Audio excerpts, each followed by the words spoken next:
Our hero lives in a world where dungeons constantly appear. These dungeons were cave dungeons, maze dungeons, and various challenge towers. This world is also known as the world of the Great Dungeon. There were many treasures hidden in each dungeon. Because of this, adventurers who explore the dungeons gain wealth and fame. But in this world, not everyone can become an adventurer. Only a small percentage of the population can get such a chance. Finally, our hero appears and approaches the guardian. The guard informs that access to this dungeon is available only to those who have received permission. Asking the guy who he is, he immediately notices a pendant around the guy's neck that indicates he is a courier. Yes, our guy is a dungeon courier. He had an F rank, and his name was Nagi. The guard was confused. After all, the youths are completely lazy since couriers come to the dungeon later than adventurers. He asked the courier why he was alone and where were the other porters. I remember they paid 50 gold for the couriers. In that case, Nagi decides to introduce himself, saying that he is the courier for 50 gold coins a day. The guard was surprised. A whole porter for 50 gold coins? But as it turned out, the guard thought Nagi was taking them for fools. He reminds them that this is a dungeon that needs at least 4 or 5 couriers. The guard didn't realize how he would carry everything. In that case, Nagi decided to explain everything. The guard was curious as to how he would carry all the loot from the dungeon. He pointed out the cargo that he thought Nagi was not even capable of dragging. In any case, the guardian didn't want to hear anything from the courier, ordering Nagi to return with the other porters. At this point, Nagi noticed that they had a lot of cargo for 4 people. The guard had already mentioned it, that the courier wouldn't be able to carry everything. Nagi understood the reaction of the adventurers. It wasn't every day that one would meet a courier who charged 5 times the usual amount. Realizing that words can't explain anything, Nagi decides to show what he can do. Opening his bag, he shoves in all the adventurers' belongings. They look at the scene in bewilderment. The blonde asks Nagi what did he just do. Nagi, on the other hand, stood there happy that the luggage was loaded. The guards were shocked. Where did the courier get a magical bag? They wondered if he was heavy, wishing he had such a thing. Nagi explained that it was a unique bag that only he could use. He hoped that now they would have no doubts about his abilities. The blonde called his team rednecks who hadn't seen bottomless bags. In any case, Jeffnam, the gold-ranked, swordsman class and leader of the Dawn Wolf squad, announced that Nagi was accepted into his squad, but warned Nagi that he had to justify his price. If the guy didn't work for the 5 of them, Nagi would get the price for it. Nagi realized that this blonde man was the leader of the adventurers and looked rather stern. Jeffin gave the command to his men to prepare their gear and set off soon. It's even for the best because I'm a professional, Nagi thought smiling. Until the end of the mopping up of this dungeon, he was ready to fulfill their needs completely. They set off on their way and soon they were near the entrance of the cave. Nagi gets a lot more money than the other couriers, but it's not just because of his abilities. It's all about the adventurer's satisfaction score. Upon entering the cave, they lit a torch.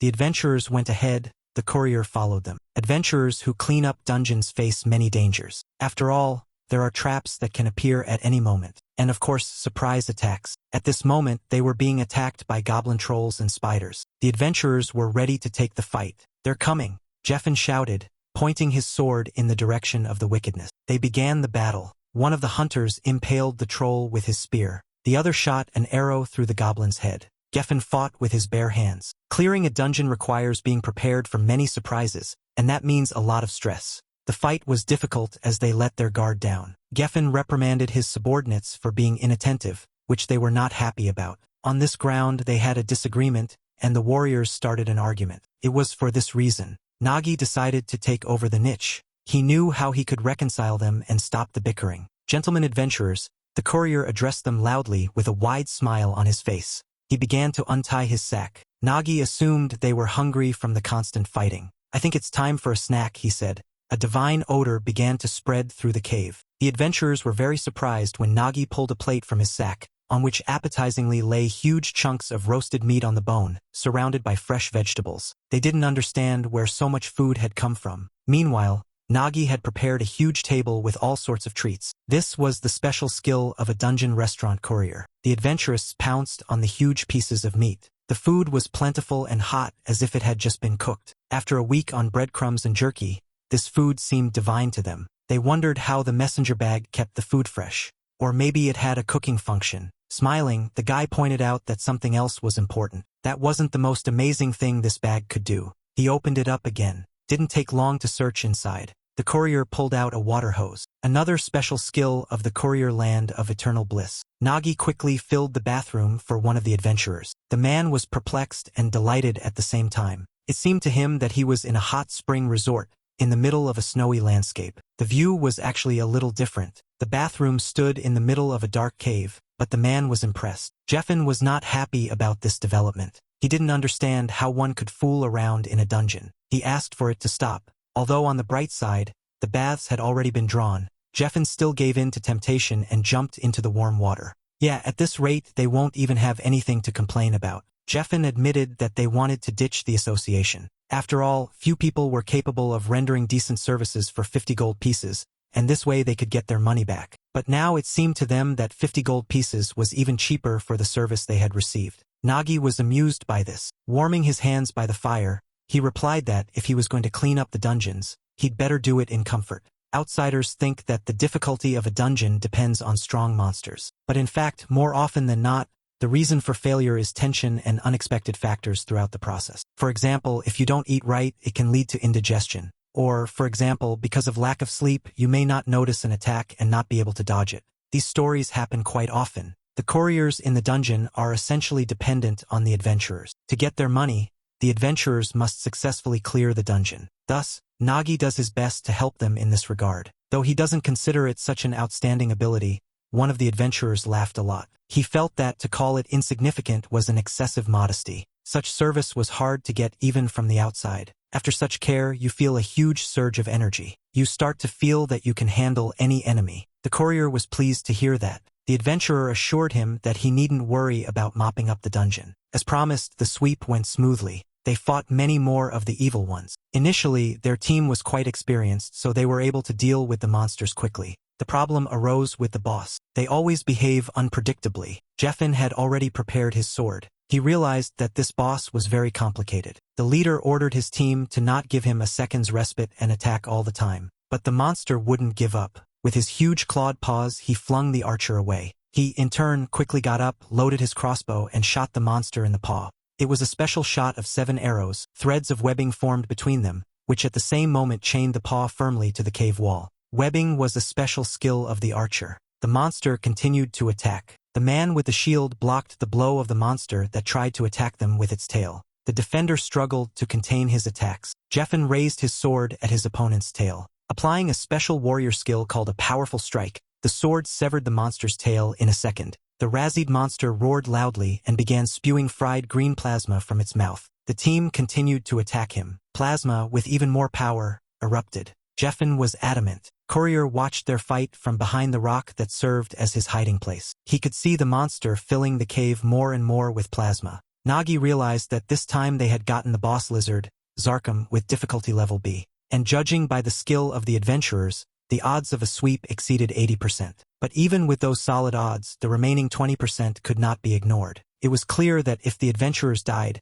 he would gain nothing and would be in a dangerous position. Therefore, it was unacceptable to let them fail. He decided to help them out a little and slipped his hand back into the bag. After searching for a bit, he exclaimed, "Ah, here it is!" In his hand was something round and shining. The bright light made it impossible to make out what it was. The adventurers have enough power to attack. The courier was holding a mushroom with a shining cap. The courier was holding a mushroom with a shining cap. That smoking mushroom was worth a lot of money. It was a shame to waste it, but mopping up was the priority right now, so there was no choice. Nagi spun the mushroom harder. Now all he had to do was hit his target. He saw an angry lizard, and the way Jeffen keeps fighting him. If only the monster would stop moving, then the courier could get a better aim. He needs to catch the moment when the lizard will attack the adventurers. Nagi threw the mushroom straight at the monster with all his might. It hit him right in the head and created a huge cloud of smoke. The acrid smoke made the monster begin to choke and cough. Jeffen hadn't expected such help. He glanced at the messenger, who in turn raised up a red pom-pom and shouted, "Now!" Smiling, the commander understood everything and rushed to the attack. He jumped onto the rest of the monster's tail. Climbing up his back, the commander pierced the lizard's head with his sword in a leap. The monster collapsed to the ground, sticking its tongue out of its mouth. "Good work, take the spoils." Jeffen addressed his underlings, standing on the lizard's head. Could be said that the dungeon cleanup went smoothly, but their joy was short-lived. The atmosphere became tense. The reason was that the reward was pathetic. The boss was supposed to drop at least 20 Class B magic stones, but there were only 5. The rest was useless junk, and the dungeon was filled with ordinary goblins. To put it in ordinary terms and compare the cost of the sweep to the reward received, it was a complete failure. Besides, the adventurers needed to divide the reward among the 4 of them. For this reason, the joy of the sweep disappeared and the atmosphere in the team heated up. The adventurers started arguing amongst themselves over who would get the bigger piece. When it comes to sharing, the camaraderie disappears immediately. They continued to argue with even more bitterness.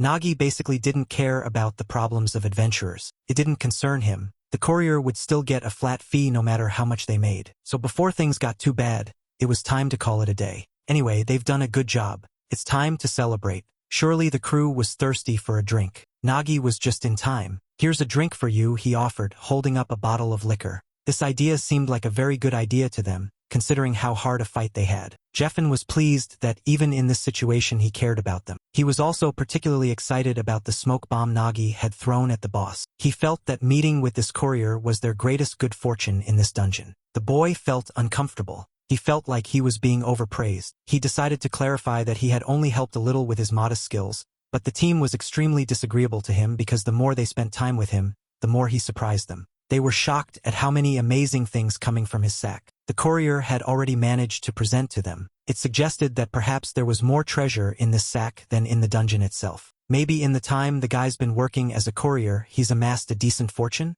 After all, he is a porter who gets 50 gold pieces. As the commander had already managed to point out, really the biggest luck in this dungeon is meeting him. The warriors no longer looked so benevolent. Now they looked to match the wickedness that inhabited this dungeon. The atmosphere was getting stranger and stranger. The courier was in a very tense state of mind. As he continued to hold the drink bottles in his hands, he felt one of them shattered by a quick shot. Puzzled, he looked around and realized it was an arrow fired by an archer. The only question in his mind was, what the hell? The arrows kept coming one after another. He had to work very hard to dodge their flow. They just kept flying through the air. Utterly exhausted and unable to stand, the porter fell to the ground. What do you allow yourselves? He shouted with impotence. Ah, sorry, the archer retorted. He stopped firing for a short time. He admitted he just wanted to shoot the guy in the head so he wouldn't suffer. Adventurer is a profession where you have to risk your life, and that's true. But is it fair to pay garbage for that risk? They had no personal grudge against him, just that the seekers needed to repay a debt, which would cause them a lot of trouble if they didn't. Besides, the adventurers didn't think the porter needed that much stuff anyway. They hovered over him like demons. This is how it turns out, the courier pondered, rising up on one knee. So true. The job of a dungeon porter does involve a constant risk of death, he thought as he got to his feet. If they killed him and said it was the work of goblins, no one would think to suspect anything strange. Nagi was frustrated, for no matter how much he tried to help the adventurers, they still saw him as a tool. Even those who had previously appreciated his efforts. Once the moment passes, they all start looking at him as prey. But he's used to it, so he's not at all surprised by this course of things. He hasn't lost his temper in a long time. After all, in this world, such things are commonplace. In a world where class is defined from birth, each has its own meaning and purpose, a hierarchy of classes in which the courier, the lowest of them all, he is always perceived that way. That's the way it was before. That's the way it remains now. From the moment he first gained this ability, his ability was sack. The boy was followed everywhere by looks of contempt. With an ability like that, they wouldn't even register him as an adventurer, pointing out that his ability was for logistics. In order for him to participate in the dungeon sweep, he had to register as a courier. The world was making it clear to him that he could not become an adventurer, branding him a courier. And these people probably think the same way. The adventurers had already prepared to attack, ordering Nagi to give up everything he has or die. With an exclamation of "Damn peddler," the man brought his spear over the courier's head, ready to strike. The bearer began to deftly dodge the swings of the spear. Well, is it his fault he was assigned to the courier business? Nagi decided it was time to use his bag again. Sticking his hand in, he started looking for something. Taking a sword from his bag, he deftly deflected another spear strike. The adventurer couldn't believe the courier had the strength to do that. The guy managed to stop his powerful punch. The bearer planted her foot more firmly on the ground and pushed off. In the blink of an eye, he flew upward and swung his sword over the man with the spear, delivering a crushing blow with the hilt between the eyes. The impact was so strong that the man with the spear flipped in midair and fell to the ground. The archer who was watching was furious. He didn't understand how this was possible. The courier, in turn, had a special surprise in store for him. Pulling an axe out of the bag, he sent it flying. As it flew toward the archer, the weapon hit the crossbow, shattering the arrows in it and ruining the trigger mechanism. The team of adventurers froze in place with their mouths hanging open. Jeffin still couldn't figure out what was going on. After all, it had never happened before that Dolph had been overcome. He lay motionless on the floor. The team commander was overcome with incredible rage. He ordered the team to gather and finally kill the pesky courier. Armed with mace and knife, they rushed at him. Nagi was ready to give them another surprise. He rummaged around in his bag and pulled out the hose he had recently used to fill the bathtubs of his abusers. The courier directed a powerful stream of boiling water toward the adventurers. From the unbearable pain that enveloped them, the team howled. The bearer continued to deliver crushing blows, pulling more and more surprises out of the bag. He was outraged at the injustice that haunted him. The courier continued his massacre. With a swing of his sword, he split the shield of one of his opponents in half. The adventurer's eyes read terror and fear. That fear fueled Nagi. He struck his crushing blows harder and harder, leaving them no chance. The adventurers, one by one, were defeated. Nagi felt his superiority. It was time to move on to the next one. Jeffin stood looking at how deftly the courier handled his command. He couldn't believe his eyes. Fear and hatred gripped him. It's impossible that one porter would be able to overpower 3 adventurers. That can't be right. After all, the guy only had a China rank. Who was the messenger after all? Nagi stood in the middle of the cave, carrying a huge sack filled with different kinds of swords. With a smirk looking directly into the commander's eyes, he uttered, "I dungeon courier." The courier left the dungeon, taking the bound adventurers with him. While at the entrance to the cave, Nagi heard something loudly approaching them. It was the clatter of the wheels of a wooden wagon. He was surprised and pleased. With a smile, he waved his hand and beckoned to me. The wagon stopped and someone got out. A pretty girl came down to the ground. She was dressed in a blue uniform with a notebook hanging on her shoulder and a white beret on her head. Her name was Petra. She had a porcelain rank and was a dungeon inspector. "You're Naga's courier, San, right?" she asked. "I was sent by the guild. We received a report of a crime." She saw the adventurers bound, their backs to each other sitting on the ground. Nagi stood beside them, scratching the back of his head. Petra didn't understand why the adventurers were in such bad shape. Their faces were bloated and purple in color. Dropping to one knee and looking at the adventurers, she tried to figure out what was going on in the dungeon after all. As he began to untie the sack, Nagi wanted her to hear for herself. Sounds began to emanate from the slightly open bag. The girl could hear clearly the voice of each of the adventurers, the way they demanded to give up everything the courier had, the sounds of battle, and the inexplicable cruelty towards him. She could hear everything that was going on in the cave. She was unusually surprised. The girl stood there with her mouth open. At the sound of the screams that kept coming from the bag, she took the notebook off her shoulder and began to take notes. She was surprised by the bag-shaped recorder, its design seeming completely ineffective, which she hastened to point out in her notes. Nagi pointed out to the inspector that it was more like a bag with a recorder function. In any case, it was clear to her that the adventurers had handed over the courier and were trying to kill him. The evidence she'd gathered in such a short time was enough. However, what was more interesting was another thing. How an ordinary courier like this guy could defeat 4 adventurers. Looking at the state of the adventurers, the girl suggested that they might be poisoned by ash mushrooms. Nagi was unusually amused by this. He was also surprised that she knew about the existence and effects of ash mushrooms. Of course she knew they were found in this region, just as she knew that eating them caused muscle cramps, dizziness, and a purple tint to the face. With a smile on his face, the courier began to tell me that these guys had accidentally eaten the mushroom stew. It was a stupid accident, just as they were about to attack him. Sudden sounds interrupted the porter's story. The source was Jeffin, and he began to vomit. I think the symptoms were beginning to show. Nagi was lucky, otherwise how would he, an ordinary courier, have been able to connect the adventurers? Looking at the crimson faces of the adventurers, the courier's smile never left. He bent over one of them and asked, "Isn't it true, Mr. Adventurer?" The boy with the swollen face, sweat dripping down his face, opened one eye with difficulty and replied that everything that had been said was a lie. The adventurer said that they had indeed eaten the poisonous mushrooms, but that they had not done so willingly. They had fallen into his trap before the battle had even begun. Memories of the events that took place began to swirl in the courier's mind, and he found himself back in the walls of the cave. Swinging his sword, he asked the adventurers if they were really adventurers of the golden rank. Striking the team leader, courier clarified that perhaps, in fact, their rank is actually China.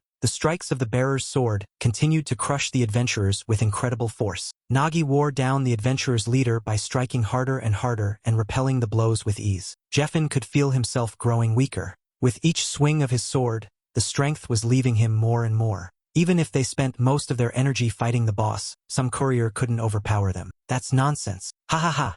You're so slow.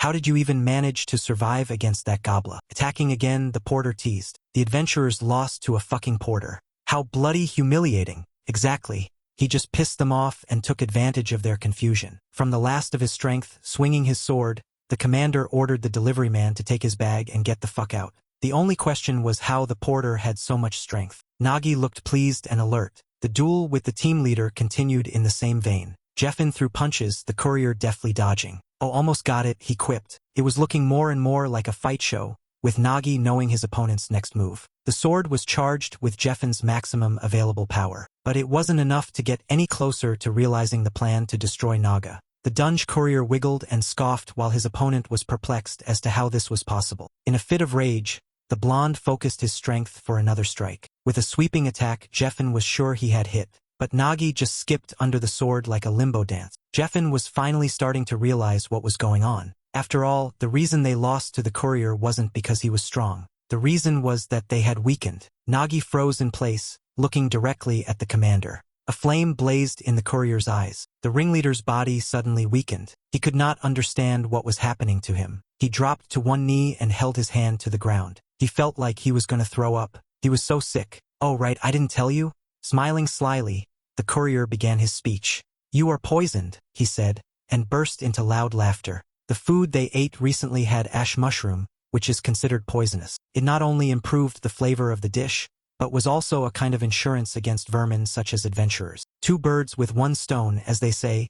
The commander found it hard to believe it was true. But if it's as the porter says, so he had been plotting to betray them from the beginning. The commander shouted in anger, his face turning red and his eyes filling with blood. With a smug smile, the courier confirmed the leader's hunch.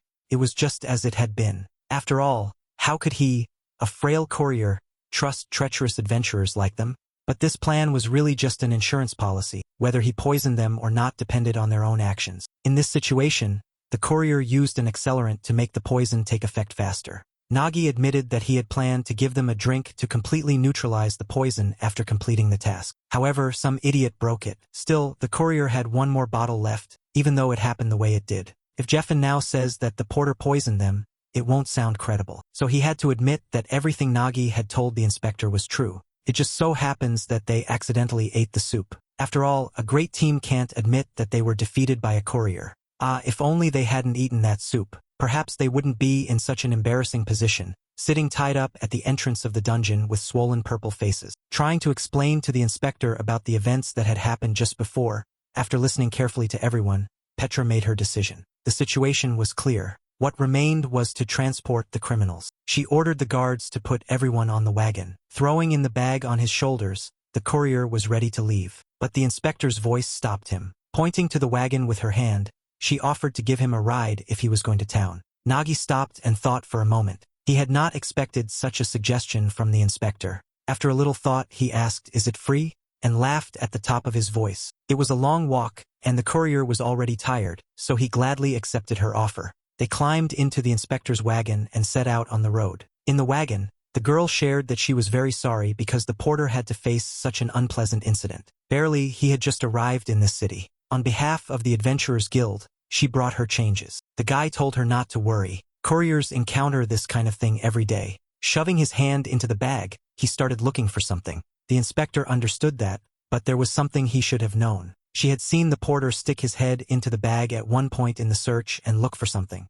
Turning toward the adventurers who were sitting in the wagon behind the bars, she explained to the porter that even though this case was not the courier's fault, the guild would not look into such things. The adventurers he captured belonged to the Dawn Guild. This guild is known for its arrogant behavior in the region. If their members are offended, they are sure to retaliate. Shifting her gaze to Nagi, she warned him that he needed to be careful for a while. Suddenly, her speech was interrupted. It had all happened so fast. She stared at the courier in confusion. The girl saw the unknown creature suddenly emerge from the courier's sack. The guy's head was completely in his mouth. She asked Nagi if he was listening to her. In response, she heard his muffled voice, which answered in the affirmative. With a sharp jerk, he released his head from the creature's jaws after all. The boy named the creature Gluttony. Nagi told him not to show his face in public. People get scared when they see him. he started pushing it back into the bag. Not going back, the creature yelled that it was very hungry. This frightened the inspector, and again,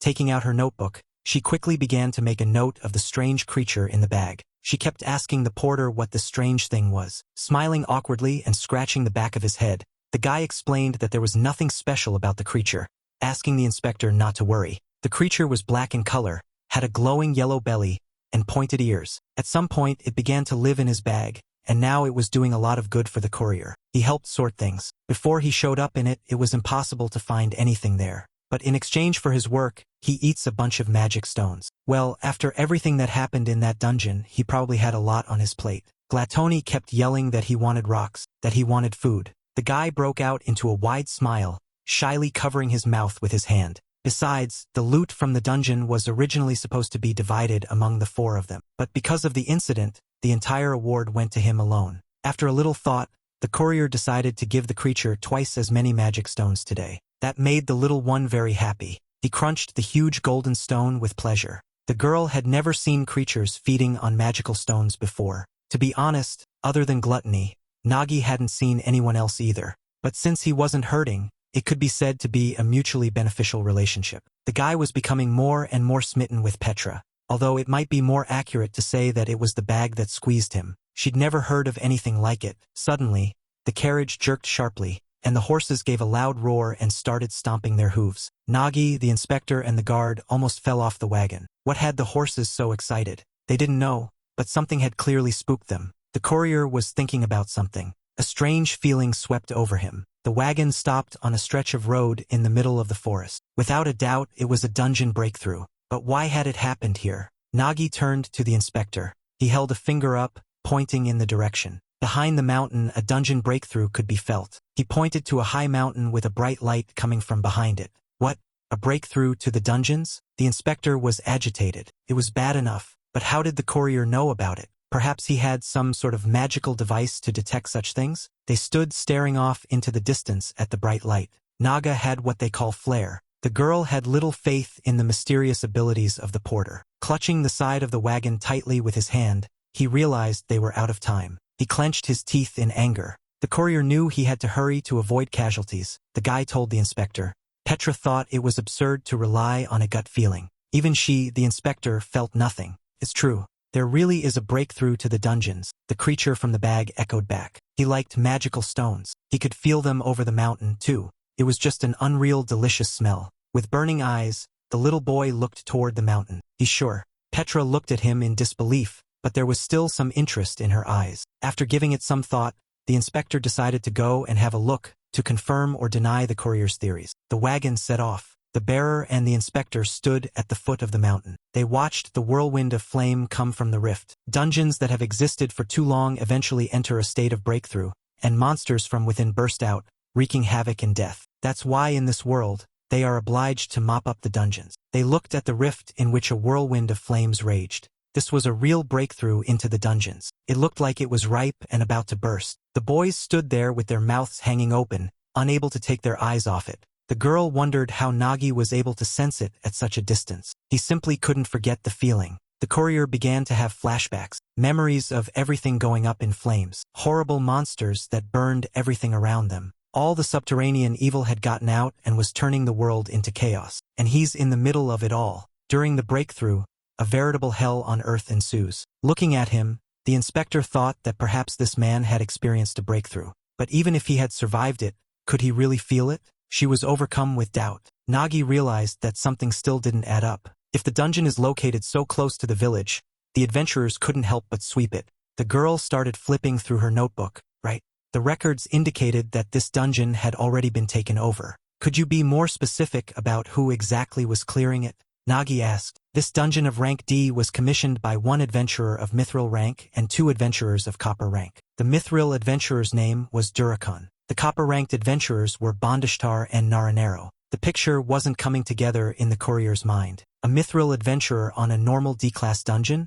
He fixed his gaze on the split. There was clearly something wrong here. Nagi decided to go down to the village to check something out. He motioned for the inspector to come with him. You suspect the very thing, right? She asked. The girl gave the guards orders to go in her place, to take the criminals to jail. As a dungeon inspector, it was her duty to escort the courier. Together, they traveled to the village, leaving the site of the split. The Ancient One was surrounded by mountain. Among the many green trees, houses made of stone and wood could be seen. Once inside the village, Petra and Nagi saw a crowd of locals discussing something, some of them upset, some of them talking angrily. It looked like something really happened. People were screaming about how it had been a long time since the adventurers were supposed to have cleaned it up, and it was still there. What would they do if there was a break in the dungeon? Their questions were answered by two black-clothed men. A man named Bandishtar, he had a copper rank and was a necromancer. And a woman, her name is Naranero. She also has a copper rank and is a melee player. Any questions for the raid leader?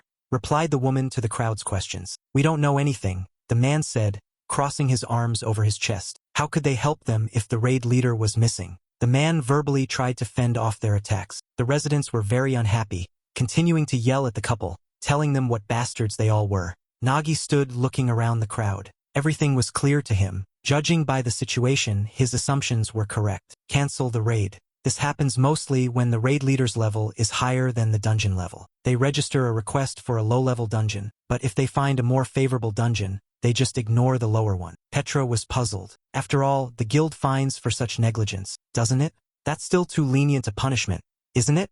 It is. These residents stand to lose everything. The adventurer will get off with a simple fine. This dungeon will be breached as early as tonight.